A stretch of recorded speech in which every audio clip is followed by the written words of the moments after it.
কেমন আছেন ফ্রেন্ডস? আজ আমি আপনাদের বলবো আপনি ফেসবুকে কিভাবে বায়ো চেঞ্জ করবেন বা বায়ো দিবেন।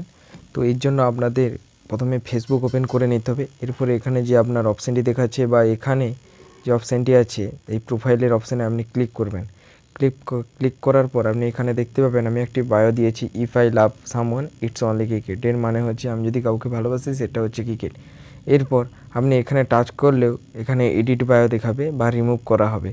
তো এখানে মনে হয় চেঞ্জ করলে আপনি এই যে 3 ডট আছে এখানে গিয়ে আপনার প্রোফাইলটা দেখতে পারবেন, কিন্তু এখানে বায়ো চেঞ্জ করার কোনো অপশান নেই। এবং এখানে এডিট প্রোফাইল আছে, তো এখানে এডিট প্রোফাইলে চলে আসবেন। এরপরে এখানে কভার ফটোর নিচে দেখবেন এখানে এডিট বলে অপশান আছে, এই এডিটে আপনি ক্লিক করবেন এবং এখানে এডিট বায়ো আছে, এডিট বায়ো ক্লিক করার পরে আপনার যা ইচ্ছা আপনি বায়ো দিতে পারবেন। এরপরে বায়ো দেওয়া হয়ে গেলে এখানে যে সেভ অপশানটি আছে এখানে সেভ করে দেবেন। এইভাবে আপনি বায়ো দিতে পারবেন।